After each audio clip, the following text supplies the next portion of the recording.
3 years ago, we set out with a dream to create the elusive 4-valve V10 engine that Ford teased the public with in the late 90s and early 2000s. The Boss 351 was the first showcase of the 40-valve, with enough torque to instantly melt the tires. Then, Ford put a 4-valve V10 in a low, sleek 4-door concept called the 427 concept.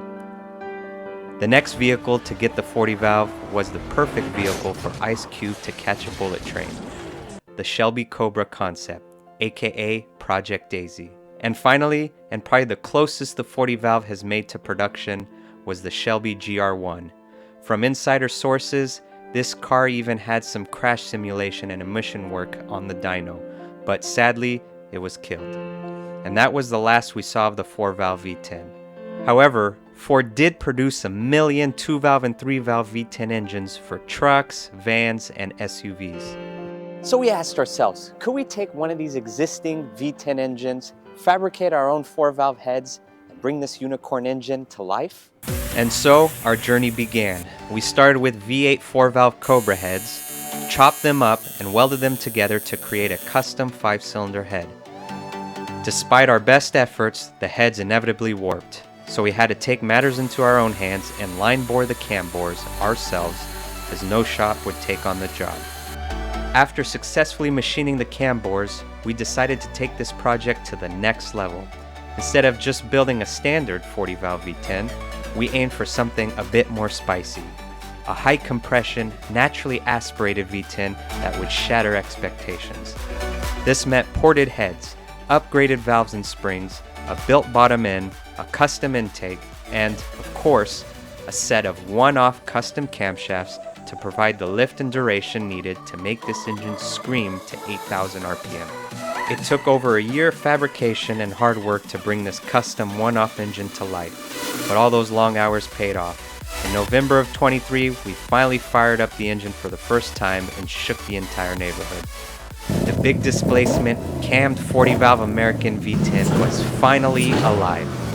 To top it off, we fabricated a set of custom equal-length 5-to-1 headers, waking up the true supercar spirit and sound of this unicorn engine.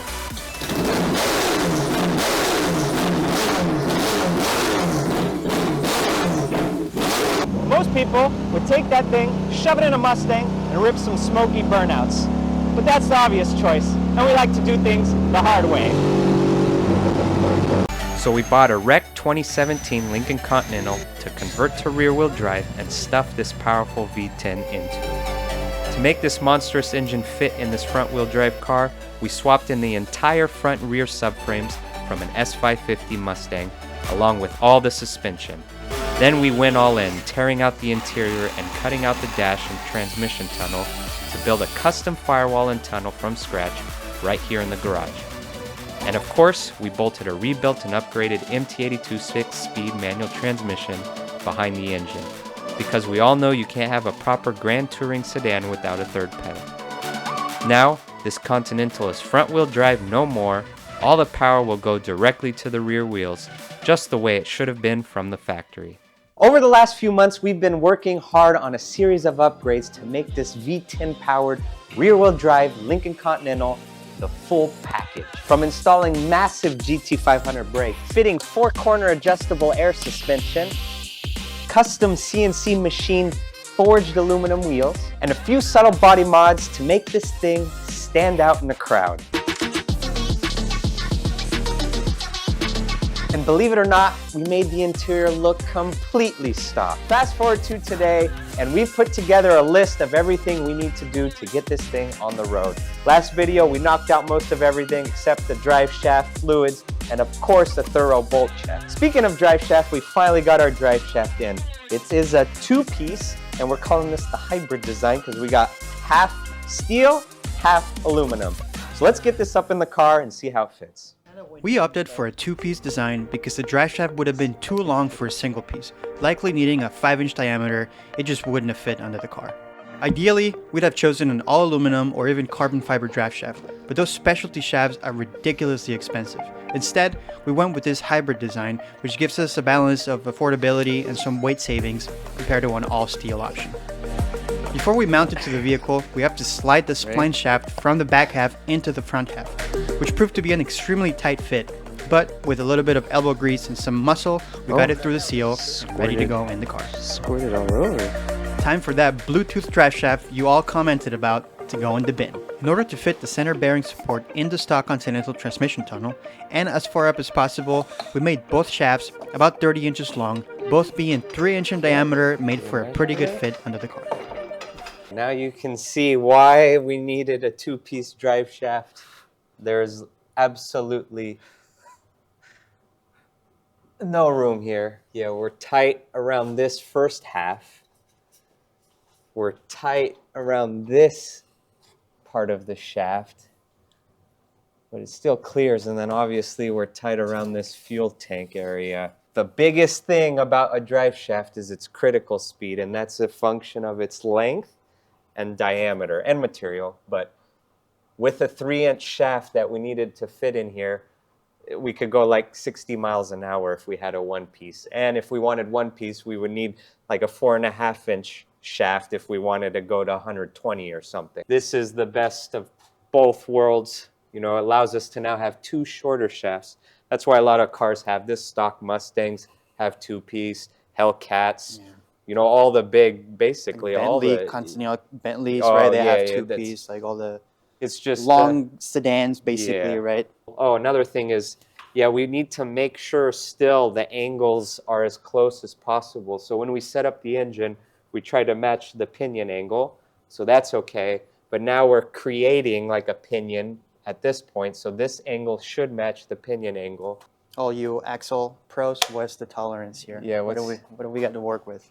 So we're at 3.8. So we're about a degree off. So this is a little more degree down. We need to make up a cross member here. Originally, we were thinking of running a beam or a member across here and mounting here.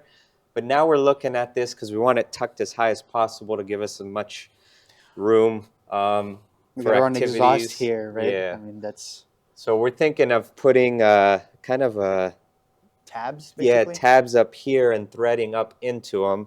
We have this metal piece that goes on the bottom and captures the rubber in there. So we're thinking of bolting up into a threaded weld nut in these tabs, and that should do, you know, give us good room, tuck it up as high as possible, get this angle as much as, you know, as close as we can. And I think then we're gonna have this thing on the road. To make the tabs, we cut out a few pieces of 1/8-inch seat channel, which will be plenty strong to support the bearing carrier. After getting the shape and length right, we drilled a hole and welded the nut to the backside. Then bolted it all together in the car and welded the tabs to the transmission tunnel.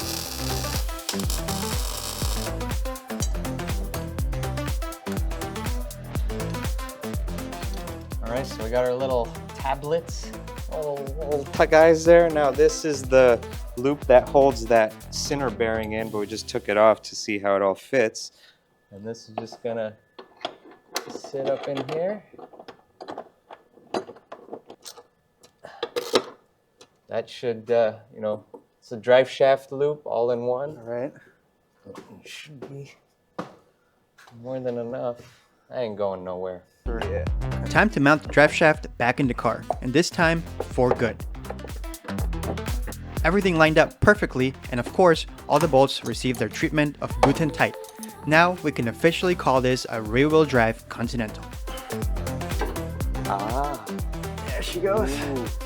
That thing's rubbing, spinning, ready to go. Nice. So it works. Alrighty. I mean, kind of. Look I how mean, tight this is. It actually has.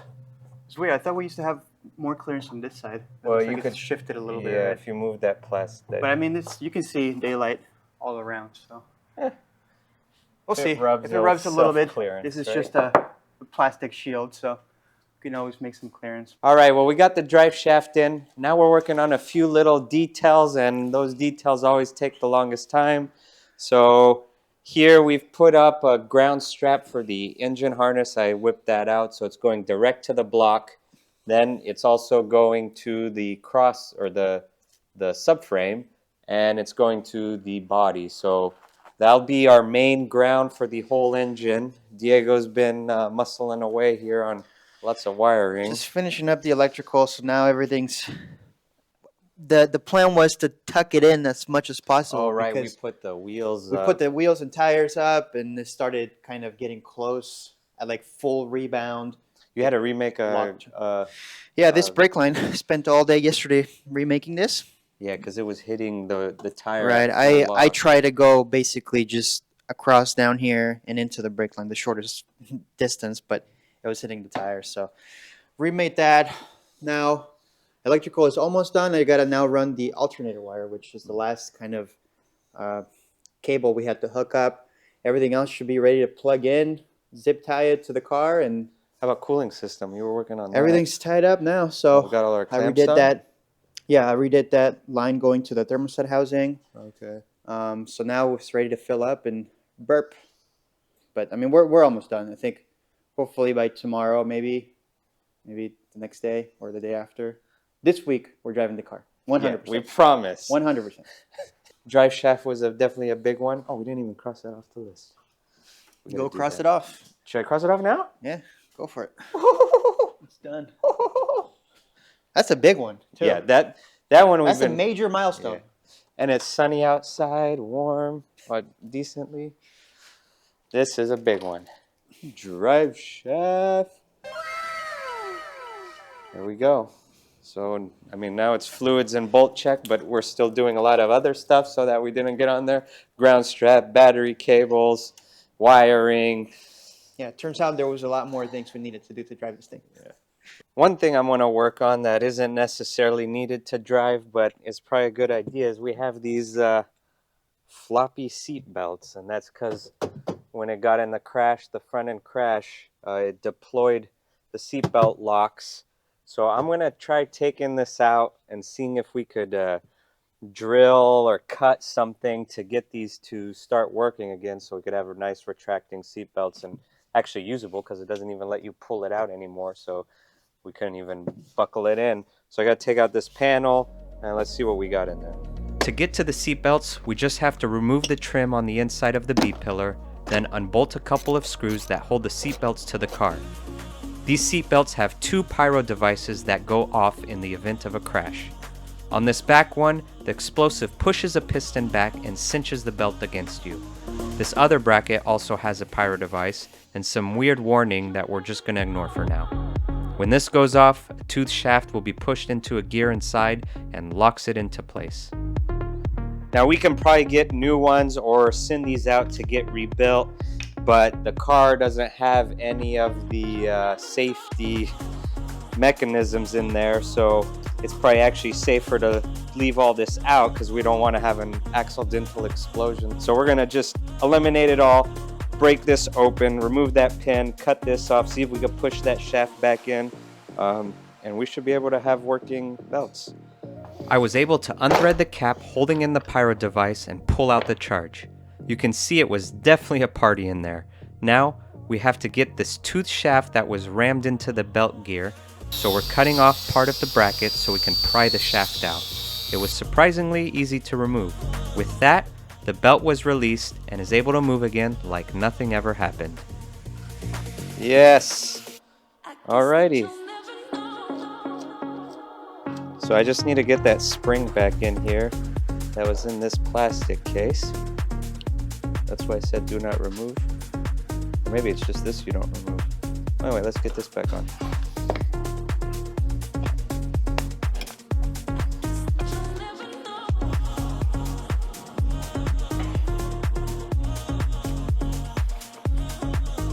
Bada bing, bada boom, just like that.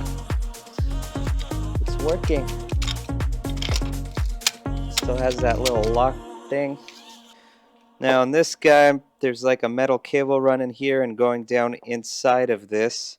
So what I'm going to try to do is just cut the OD of this off, pop this piece off, and see what we got in there. Hopefully that allows us to push it back up through this.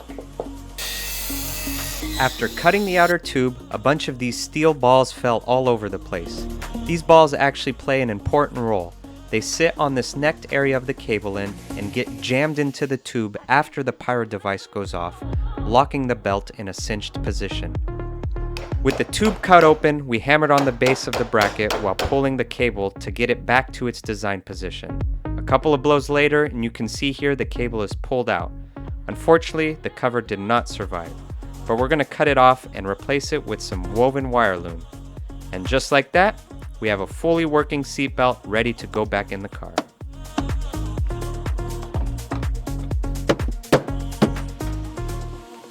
All right, and there we have it. Now we can have seatbelts when we drive. See, on this channel, safety comes first sometimes. We even got the passenger side one done. So we had a few more wires we had to wrap up that went along the side of the car. So we got the flex fuel sensor plugged in. That's getting wired up to the ECU, and as well as a fuel pressure sensor. So we got our fuel pressure sensor mounted to our regulator, and that's also going to go to the ECU so we can monitor that. We got a couple clips printed up again to go onto these studs that were originally on the car. We'll tape this wiring harness up there, and that'll be good for that. And we have this reverse wire that I think it was an oversight. I don't know why it's coming out here because reverse is on the engine. So we're going to probably end up moving this to the engine harness one day, eventually. But for now, it's going to get alligator clipped right here. And we are making one more change, you guys. See, this is how you know we listen to you guys. This was a 40 micron filter. Everyone said it should be 10 micron for this to work properly. So we ended up going And they're right. Yeah, no, they're right. We knew it ahead of time. We just got lazy, basically. But cheap. We bought this this filter, 10 micron filter this time, which is nice because it's got a cartridge that you can replace. So the challenge we ran into was that this is obviously the guy she tells you not to worry about, you. So we didn't want to just leave it hanging like we had it before. So we ended up printing this bracket out of ABS this time. So is it ABS? It's ready So to be you are under listening. the car. I listen. Of course I listen. Now we have these two rib nuts on the frame rail there. So this is just going to get bolted up, tied here, and we should be good to go. So this will be the last thing to finish up fuel. Once Jack finishes electrical down here, it's ready for fluids, I think. We got to figure out what fluids we're going to get. All right, let's get to work. All right, we're going to open this up for the first time, see what kind of stuff we have in there, and we're going to go pick up the oil from the store. You always start with your fill because That's right. if your fill... If you f it up, We just you had a can still move half-hour it. discussion. Diego says you start with your fill. That's right. I don't get it. You got to read. All right, let's see. I'm starting with my drain because I'm a rebel. Ready? Go. Oh, look Oh, brand it's new. actually pretty clean. Do we drain it? Yes, we just fucking leave it. drain. What? It's fine, dude. It's good oil. Oh, Jesus Christ.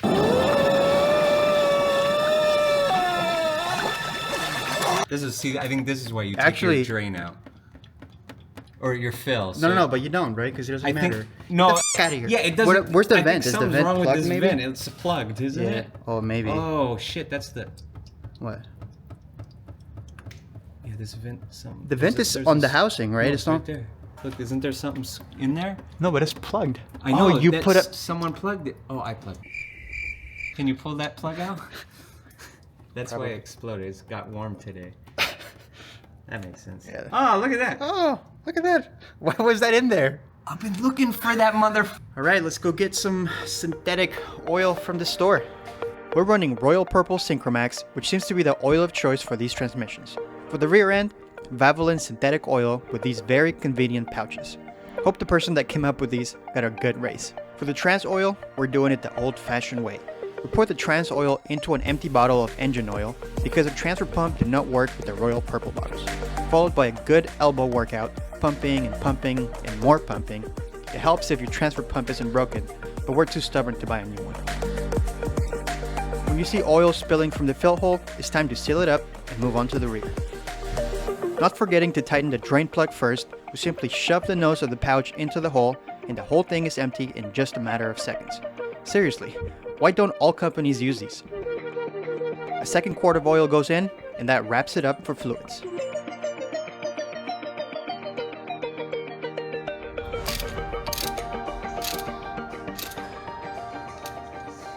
All right, guys, we are very, very close. We just basically finished everything that we needed to do under the car, outside of the car. So Jack whipped up some exhaust. Yeah, we got my favorite flex pipe. We should make a header out of this. Yeah, dude. that'll be a future fun video if we want to do that.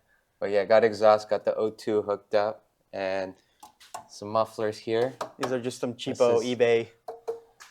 Shitty legit engineering right there. It's pretty solid though. Yeah, I mean, this should work. So, I mean, the idea was that we want to at least be able to hear inside of the car, you know, just in case anything goes wrong. So, Some rubbing somewhere. right. But it's tied in there. So under the car, right, we got all the fluids filled Yeah, up yesterday, diff, trans. You filled in the coolant. You also primed the oil because you like doing that every time you start You the car. have to. And yeah, so now we're basically ready to cross off that one check off the list. I mean, we got two things we get to cross off right now. Right. Fluids, trans diff. That's Done. it. All right. That's it. Cross that off. And And then, then you get to do your yeah. exhaust. That So was in a our wants. wants list, we actually did something. And everything I else? did figure this out last night. So You said that last I know, time. but this too. time I swear, I promise, I did it. All right, so now it's time for bolt check. We're gonna go all the way from the back to the front, mostly suspension stuff because that we kind of threw without checking. So let's Start with, start these big torquing some guys. stuff. These better be tight. Yeah, I think those were actually That loose, was right? tight. No, that was That tight. was tight. Oh, that's- yep, not that one. This is why we do bolt checks. Just enough to hold it up.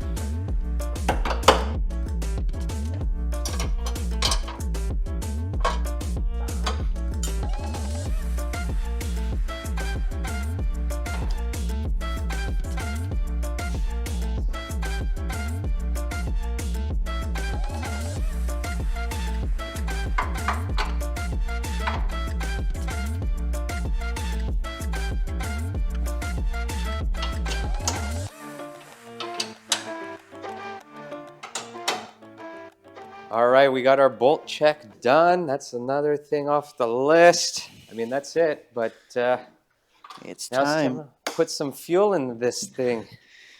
Filling her up with E85. That says diesel. Yeah, well, no, it's yellow. That's all that matters. Corn. It's the first time we're going to start this up with E85. Yeah. Now that we have the flex fuel sensor and everything set up for it.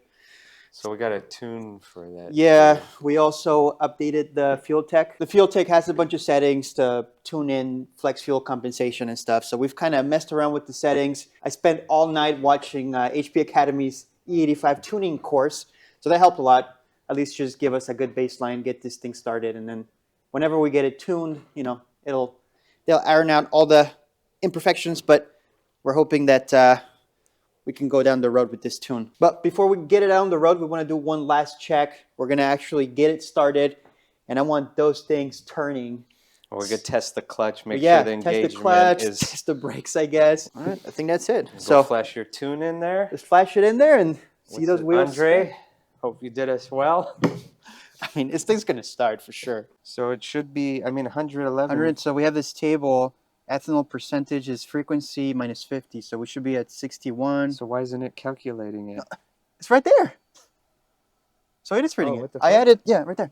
Ethanol is exactly what it is. Oh, go Well, I guess scroll down math. here. Oh, where? Scroll down, because there's an ethanol. It's right here, right here. No, that's Oh. actual raw. Yeah, okay, so we just had to Where key is it on it? and off right there. Oh, 61%. blend 61. Okay. Okay, so it's working. Hit the Time to start button, this dude. thing. We ready? All right, I'm doing it. We're in neutral.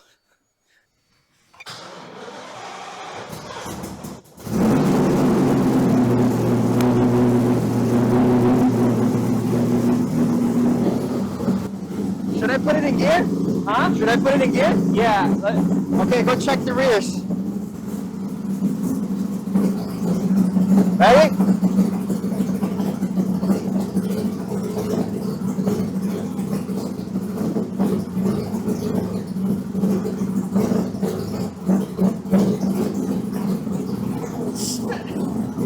Ready?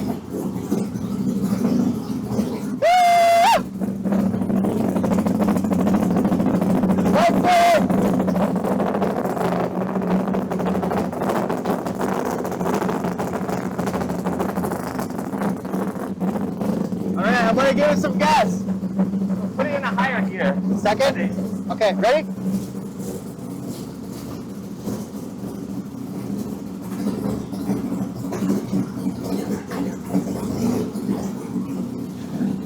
All right, ready?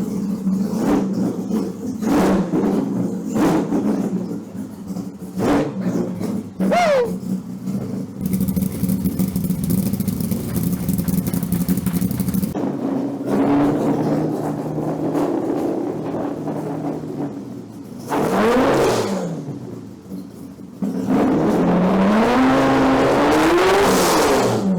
Yes, it's working! Where did it hit that? That was 4,800. My eyes are burning. Yeah. All right, should I kill it? Huh? Kill it? Yeah.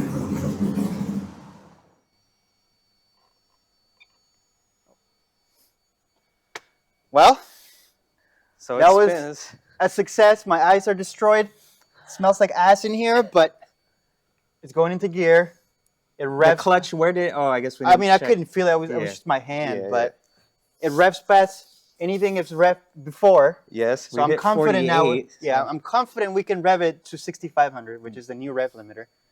Now, Wait, we got just put the wheels drive, on. Yeah. It's too late now, so it's drive. gonna be tomorrow. Yeah, it'll have to be a tomorrow drive. But Yes. all right, It took too it's long. a good start. Bye. The next day. All right, guys, it's time to take this out for a drive. We don't have bumpers, headlights, none of We've that. been working on this for how many days? It has taken us about a week and a half. We redid that brake switch Yeah. 4 times. Steering wasn't fitting. We were having a lot of electrical the new brake issues. switch, But, so- so for now, we're just gonna go around the block, give it a quick shakedown. We're not gonna go on any main roads, Cool. so Let's no see if it bumpers even and stuff. backs It's out, fine. But dude. yeah, this is gonna be the first time it's going in gear and actually moving. It should start. There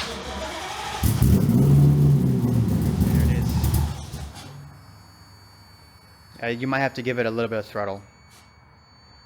We'll fix that. Yeah, we'll fix it.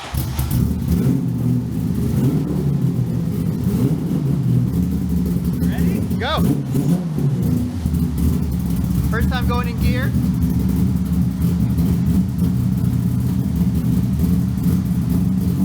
Reverse.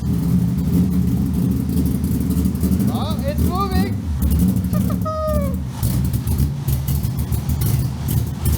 How does the clutch feel? It's actually pretty high. It is? Okay, that's good. It's going rich now. It's moving!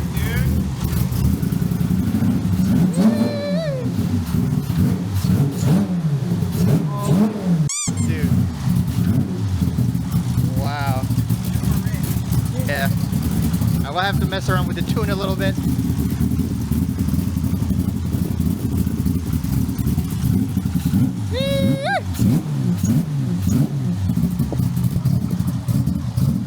Oh my god, I cannot believe it's real. It's moving! Jesus Christ. Alrighty, let's go! Let it warm up a little bit. I can't. Alright, hold on, let me plug in the computer. We're gonna do some data logging here. Logging now. Alright, let's go for a drive. Holy f, I can't believe we're actually going somewhere. We're driving the V10 Lincoln Continental, dude. I mean, there's no weird noises. I know. Well, nothing that we can hear anyways. We might have to figure out what we're doing with the pedal there.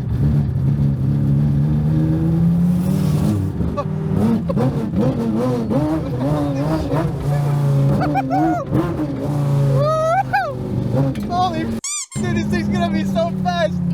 Oh my god. I'm scared. All right, first shakedown. Oh, and now it's dead. All right. I think we got to take out that idle, whatever. Yeah, yeah. All right, we're gonna mess around with the tune and go back for second shakedown. All right, first time going out on the actual streets. We're actually gonna do it right now. I'm actually nervous. Yeah, you should be. I'm very nervous. You should be. It's running good though. Yeah. So, Yeah. all right, you ready? Let's go. I'm actually very nervous. How do people do this for a living? They know what they're doing, not like us.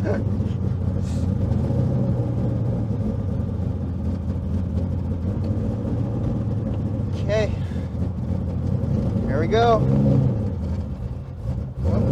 Try not to kill it.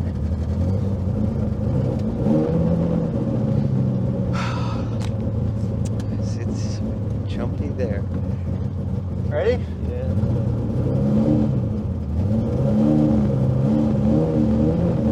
I'm gonna wait till no cars are coming. Did you put insurance on it? A Mexican insurance, yes. Okay, here we go. You ready? Sending it. Oh boy.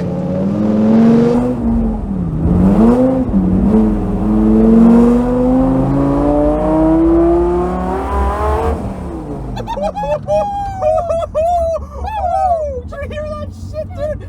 Oh, it was about to break him loose right. Oh my god. That was like 5,000 RPM. I'm scared. Holy shit. Alright. Shit, dude. That was like 10 pig wrench.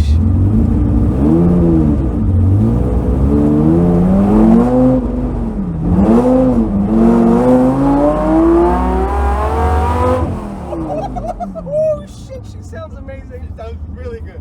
Me, dude. Alright. Did you data-log any of this? No. Fuck. Alright. Oh shit. Alright, I'm gonna bark because I need to calm down for a little bit. I don't know what we hit in RPM, but my hands. That was 6,000. That was 6,000 Oh my, RPM. she was about to open up. I know, too, dude. I know. It's pulling, like it's not dying off or anything. No. We need to data log that. Damn. Yeah. That, you gotta feel this, dude. My Dude. God. All right. Time to relax. I need to go change my pants. Here we go. Now it's Jack's turn to take it on the street. I'm actually gonna data log this time. We're too excited to even log. Here we go.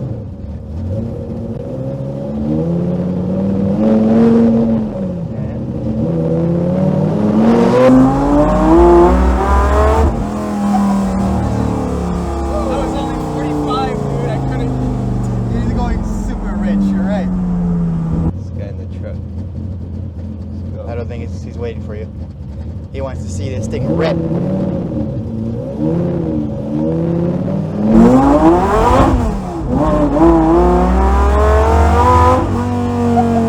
Oh my god. Whoa, she spun him, dude. I never got on it at first. I floored it there. Yeah. That was- Oh my god. It's staying nice and cool. 167. Now she's opening up. You can hear it now. See how it's idling Yeah, higher? yeah, no, I it's- think it's starting to loosen up, dude. Good. She broke them loose, dude. Look at the wheel marks.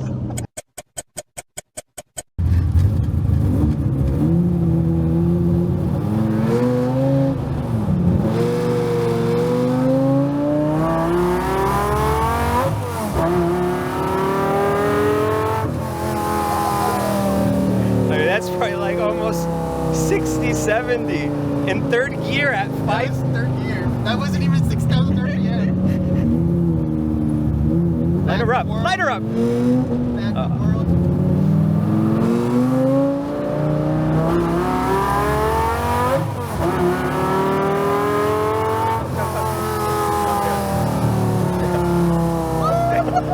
Calm down, dude.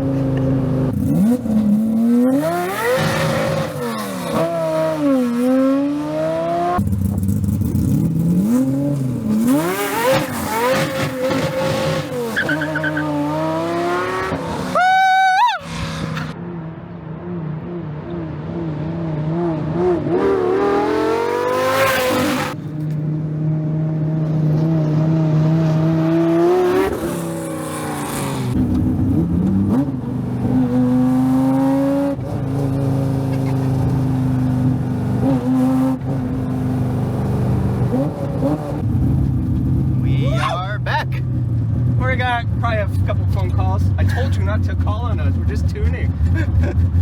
That was a successful day, I think. That was. The engine is perfect. It's just, Oh yeah, you gotta turn it off with the button. Oh, look at this work. Okay. dude, I don't even know. There you go. We are back. Engine is still in one piece. The car is in one piece. This. I think we're gonna call it for now. Yeah, That's good for this video. We didn't get the cops call on us. That's good. Success. So now we gotta basically now just finish it up. We were thinking about doing engine dyno, but I don't know if that's necessary, I guess. It might be redundant. Jack was saying that, so we might just send, now that we can drive the car and it's close enough to go on a dyno, we'll see how much power this thing's making actually.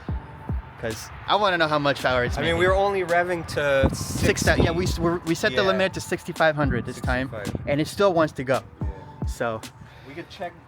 Oh, we'll check that along. We'll do whatever, but I think this thing is ready to go on a dyno and put some power down. dude. So Even if it doesn't make a lot of power, man. yeah, it's gonna make a lot of power. It's gonna make a lot of power. Anyways, that's it for this video, guys. Thanks for watching, and see you on the next one. If you can't buy a V10 rear-wheel drive, then you can't fucking build it.